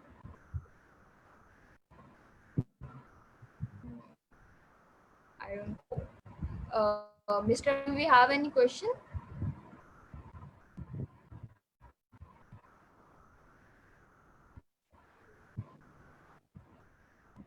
Mr. Power, do we have any question? जी yes yes sir. तो sir मैं ये question पूछना चाहूंगा कि अगले आप चंद सालों के अंदर, क्योंकि पीछे जिस तरह की जा रही थी प्रोजेक्शन के हमारे जितने भी अदारे हैं उनमें तकरीबन 75% लोगों की जॉब्स चली जाएंगी जो आईटी को यूज नहीं कर रहे होंगे। तो ये अगले 10 साल की बताया जा रहा था। बाकी दुनिया में तो फास्ट है, पाकिस्तान की ये प्रोजेक्शन की जा रही थी। लेकिन मेरे ख्याल से वो कोरोना वायरस आया जब, तो आईटी की रेगुलेशन पाकिस्तान में उससे कहीं गुना ज्यादा हो गई। वो 10 साल का जो है सफर हमने 4 महीने में कर लिया, शायद अगले 6 महीने रहा तो वो 10 साल का सारा सफर जो है हो जाएगा। तो उसी में बताया जा रहा था 65% जो लोग हैं वो मूव कर लेंगे, कोई थोड़ी बहुत भी आईटी की स्किल्स को सीख लेंगे या अपने कैपेसिटी को बुलेट कर लेंगे तो वो दोबारा से सस्टेन कर लेंगे। लेकिन यहाँ अभी दो चैलेंज हमें पेश आ रहे हैं। एक चैलेंज तो ये है कि बहुत सारी कंपनीज और ऑर्गेनाइजेशन ने उन लोगों को निकाला है जो ऑनलाइन अपने वर्क को परफॉर्म नहीं कर रहे थे। मैं ऐसे बहुत सारे लोगों को, बहुत सारी टॉप लेवल की पाकिस्तान की जो नेशनल लेवल की कंपनीज को के लोगों को जानता हूं कि जिनको सिर्फ इस वजह से खुदा हाफिज कहा या जो उन्हें नोटिस दिए कि वो जो है माइक्रोसॉफ्ट का सॉफ्टवेयर या जूम जैसे सॉफ्टवेयर ही नहीं यूज कर पा रहे थे, हालांकि वो बहुत बड़े बड़े पैकेज 10-10 लाख 15-15 लाख रुपए की सैलरीज ले रहे थे। तो कुछ लोगों ने जिन्होंने ट्रेनिंग ली या चीजें वो अपने आप को सस्टेन कर लिया।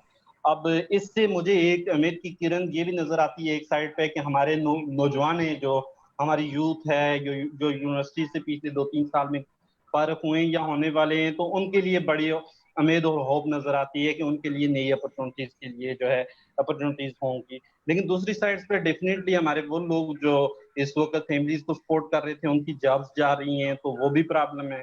फिर जो ये जो इतनी स्पीड के साथ रेगुलेशन आई, डेफिनेटली हमारा सिस्टम उसके लिए डेवलप नहीं था, प्रिपेयर हम नहीं थे। तो ये इस रेगुलेशन को किस तरह से देखते हैं अगले 2-3 साल में हमारा जो है आईटी का सेक्टर, ई कॉमर्स का सेक्टर या डिजिटलाइजेशन, बिजनेस को अगर डिजिटलाइजेशन की तरफ लेके जाएं तो उस पर आप क्या देखते हैं कि अगले 2-3 साल में क्या क्या चेंजेस आएंगी, क्या फर्क पड़ेंगे बिजनेस पे, लोगों के रोजगार पे? जिस तरह रेवोल्यूशन हर 10 से 15-20 साल के अंदर एक आध रेवोल्यूशन जरूर आती है, सही है। मुझे मुझे जो लगता है, मेरा पर्सनल ओपिनियन है, I may be wrong, I may be right. जिस तरह एक बार मेरी दादी से बात हो रही थी, तो दादी ने बोला था कि जब मेरे पेरेंट्स वगैरह सब बड़े हो गए थे, when they were married, तो रेस्टोरेंट कल्चर प्रॉपरली पाकिस्तान में हर जगह पे, मतलब छोटे शहर भी बड़े शहर भी तब आया था। उससे पहले रेस्टोरेंट जाना जो है वो एक बड़ा एक डिफरेंट, यार घर पे नहीं खाना खाता, पागल है ये, बाहर जाके खाएगा, तो इस टाइप का एक कॉन्सेप्ट हुआ करता था। तो जब वो रेवोल्यूशन आया तो जिसने शुरू में रेस्टोरेंट्स खोले, पहले यही था कि होटल्स वगैरह के अंदर अगर रेस्टोरेंट होते थे तो होते थे। एज सच रेस्टोरेंट्स का कल्चर ये नहीं था कि एक फैमिली है, मियाँ बीवी बच्चे हैं, उन्होंने हर हफ्ते जाना ही जाना है। इस टाइप का कॉन्सेप्ट अंटिल 60s 65 तक एज सच नहीं था। ये 80s के अंदर 70s 80s में थोड़ा बूम पे जाना शुरू हुआ, जब बड़े बड़े ब्रांड जैसे मैकडोनल्ड एंड केएफसी है अमेरिका से बाहर मूव हुए, बर्गर किंग था वो अमेरिका से बाहर आया। अंटिल 70s 80s ये अमेरिका के अंदर ही थे, मतलब they did not come out. Fast food का culture after 80s 90s specially Asian countries में आफ्टर 80s 90s फैला है। तो मेन चीज यही थी कि तब जो रेस्टोरेंट बनाता था ना, उसको बोलते थे क्या रेवोल्यूशन लेके आया यार, क्या चीज हुई। आई डोंट थिंक कि ई कॉमर्स में या इन चीजों में अब रेवोल्यूशन ऐसा आएगा। अब पूरी दुनिया में बहुत सारी चीजें स्टेडी चल रही हैं। जिस तरह एक जमाने में कोई दुकान खोलता था तो उसको ये नहीं बोलते थे कि क्या कमाल का काम किया है, हाँ वो दुकान चला पाता था तो उसको बोलते थे कि कमाल का काम किया, because at that time this was the revolution के बड़े स्टोर्स बन गए, मॉल्स बन गए, सही है। तो मॉल के अंदर एक शॉप लेना was not a big thing, to run that shop and to make that shop profitable was a big thing. तो यही चीज अब होगी कि ई कॉमर्स में या आईटी के सेक्टर में आना कोई बड़ी चीज नहीं है, वो ये ना दुकान डालना कोई बड़ी बात नहीं है, but to make that business run वो चीज काउंट होगी कि हाँ ये चला पाया कि नहीं, वो बेशक कोई लड़का है लड़की है कोई भी है, वो ये बिजनेस को चला पाया कि नहीं। So I guess this would be the revolution, कि उसके अंदर जो ऊपर आएगा, जिसमें पैशन होगा, वो काम करता रहेगा, ऊपर आएगा। और मेहनत मेन थिंग है, the hard work and the smart work both, वो करता रहेगा। हाँ, वो जो रेवोल्यूशन लाएगा, वो जो चेंजिंग्स लाएगा, उसको हम रेवोल्यूशन बोलेंगे। जिस तरह मैंने अभी थोड़ी देर पहले भी जुनैरा को बोला था कि ई कॉमर्स अब एक नेसेसिटी है, everyone has to cater their customers through website. आप हमारी मिसाल ही ले ले, मतलब मुझे कोई भी कंपनी का नाम बोलता है यार इसको जानते हो, ये नहीं बोलता नहीं जानता, I just straight away Google it, उसकी वेबसाइट सामने आएगी। वेबसाइट नहीं आई, मुझे फौरन हो जाएगा कि यार ये कंपनी काम की नहीं है, इसकी तो वेबसाइट ही नहीं है, सही है। तो they don't have a website, सबसे पहली चीज यही होती है। अगर आप कॉर्पोरेट क्लाइंट्स को अपने ईमेल करते हैं और अगर आपका डोमेन वाली ईमेल नहीं है, अगर आप जीमेल या हॉटमेल से कर रहे हो, तो straight away that comes into your mind कि यार ये तो बिल्कुल भी प्रोफेशनल नहीं है, या you know they are not authentic, कि इनका अपना डोमेन ही नहीं है दुनिया में। एक com.pk और for that matter any dot के आगे कुछ भी लगा लो, .tv लगा लो, कुछ भी लगा लो, but to be professional in these times you have to have a corporate domain for your company and a website। ये गूगल पे बहुत सारी चीजों की वेबसाइट नहीं आती, तो स्ट्रेट अवे जो साइकोलॉजिकली हमारा माइंड हमें बोलता है कि इस कंपनी की वो वैल्यू शायद नहीं है अभी, सही है, वो चाहे बहुत बड़ी कंपनी हो। एक एग्जांपल दूंगा, पाकिस्तान का one of the top spa and massage centre is Oxygen Spa which is in Bukhari, Khayaban Bukhari. उनकी वेबसाइट नहीं है ही नहीं, सही है। आप उनको सर्च करते रहोगे, फेसबुक पेज आएगा विच इज इनएक्टिव, सही है। उनका एक अपना क्लाइंटेल है, बट अगेन वही वाली बात है कि you will try to find website for any company in this world, सही है। तो अगेन वही वाली बात है, दुकान डाल ली, लेकिन how good you are to run that business depend and अपना रेवोल्यूशन लेके आओ। तो बस यही है कि रेवोल्यूशन ऐसे ही आएगा कि आप अपनी इस इंडस्ट्री में रहते हुए किस तरह इनोवेट करते हो अपने आप को, क्या नीश लेके आते हो। तो it all depends on that. जिस तरह अमेज़न ने अपनी है तो ई कॉमर्स, अमेज़न भी ई कॉमर्स है, ईबे भी ई कॉमर्स है, बट अमेज़न ने किस तरह रेवोल्यूशनाइज किया, उसने हर चीज को ट्राई किया। मतलब अभी ड्रॉप शिपिंग के अंदर अगर नाम है तो अमेज़न से बड़ा कोई भी नहीं है। ईबे भी बड़ा था, लेकिन अमेज़न को कोई भी, मतलब इस मुश्किल टाइम पे भी अमेज़न अगर चला है तो कोई तो रीजन होगा ना, उसके लेवल के बहुत थे। अगर आप फंड्स की बात करें, सब बात करें, तो ईबे भी उतना ही बड़ा था, वर्ल्ड वाइड है। उसके अलावा और बहुत सारे प्लेटफॉर्म्स है, इंडिया में बहुत सारे प्लेटफॉर्म्स हैं जो कि इन बड़े प्लेटफॉर्म्स को मीट करते हैं, जिस तरह फ्लिपकार्ट है या ये सब। लेकिन अगेन अमेज़न इंटरनली अपनी कंपनी में जो रेवोल्यूशन लेके आया, उसकी वजह से उसने इम्पैक्ट किया ऑल अराउंड द वर्ल्ड। सो अभी मेरे ख्याल से रेवोल्यूशन एक दुनिया ने जो देना था वो तो दे दिया, सही है। पूरी दुनिया में कम ज्यादा किसी भी जिस तरह भी बात करें, पहुंचा हर जगह ये वाला रेवोल्यूशन। ये वेबसाइट्स आ गई, मतलब अगर आपने सोशल नेटवर्क मूवी देखी है, आई am not sure if you have watched और नॉट, जो फेसबुक पे बनी है, तो मार्क ज़करबर्ग के कमरे में बैठ के लैपटॉप यूज कर रहा था, तो उसकी लॉयर आती है and she asks him what are you doing, तो वो बोलता है कि I am checking out how Facebook is working in Bosnia. तो आगे से उसका एक बड़ा एक जबरदस्त डायलॉग है, वो डायलॉग ये है कि okay Bosnia doesn't have roads but has Facebook. So ये वाली चीजें पहुंची हर जगह पे। अगर आप अभी चाहें पाकिस्तान से बैठ के अपना प्रोडक्ट लंदन के एक स्पेसिफिक गली में भी बेच सकते हैं, कि एड जो उस गली में होगा उसी को शो होगा। तो ये रेवोल्यूशन तो हर जगह पहुंच गए। अब इस रेवोल्यूशन के अंदर इंटरनली कंपनीज अपने आप को कैसे रेवोल्यूशनाइज करती हैं, कैसे इनोवेट करती हैं, that would impact on the world, कि वो कितना सक्सेसफुल हो पा रही है। तो अगेन वही वाली बात है, बातें बहुत सारी हर कोई कर पाता है, कितने लोग इस चीज को अप्लाई कर पाएंगे, that depends, that's how it will be. अच्छा, मेरा एक अलग से एक क्वेश्चन,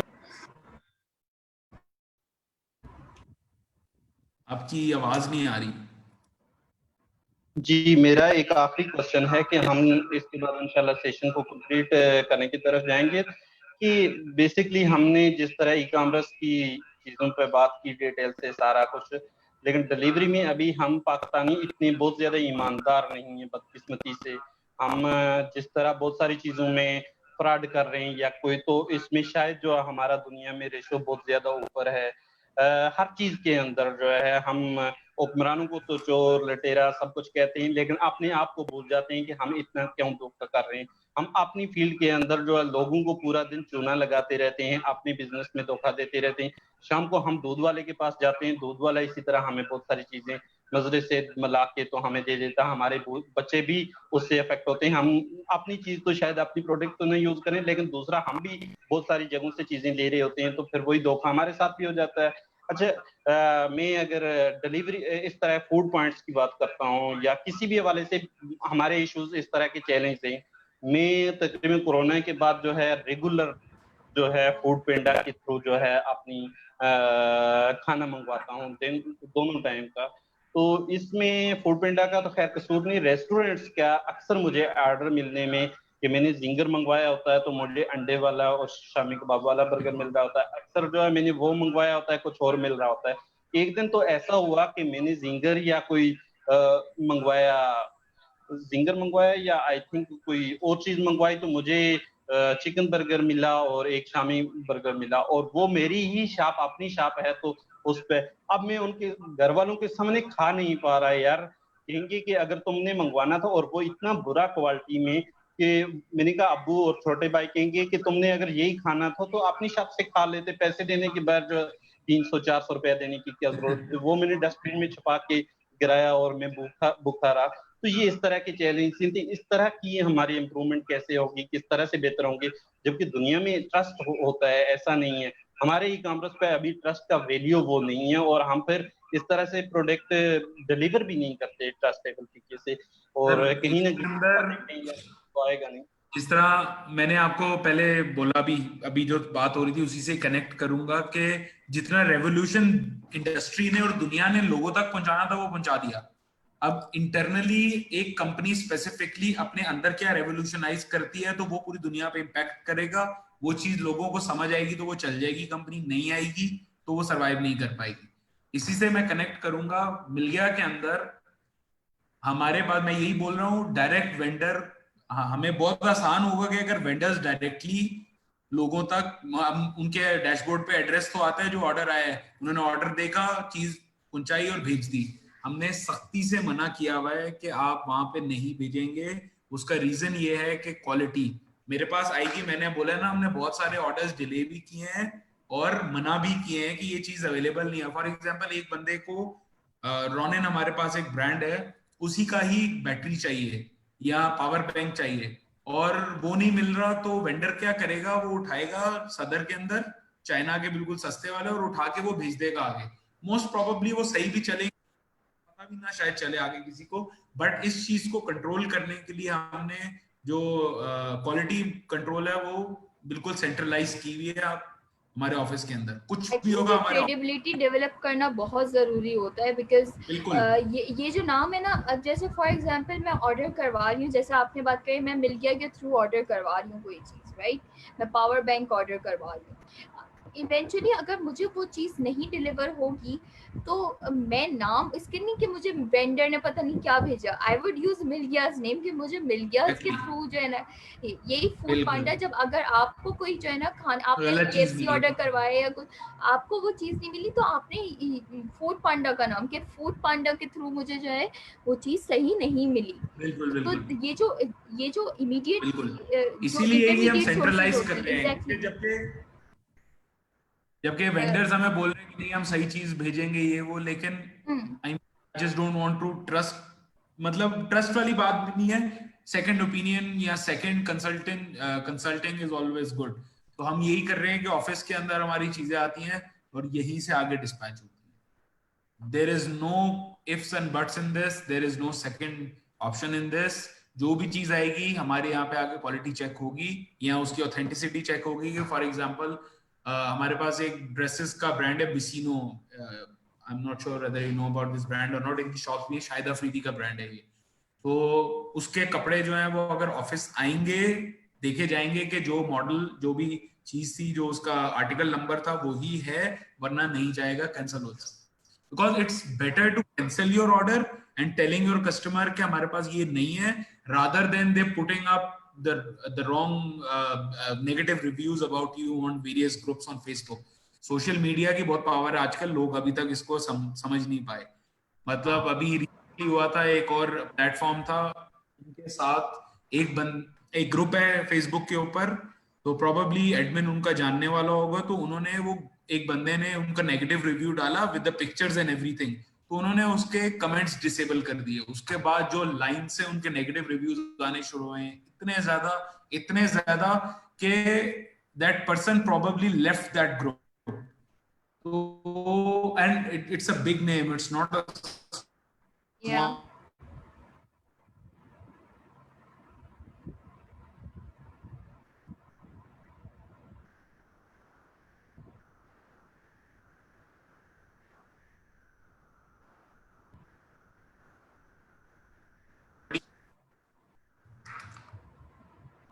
Yeah.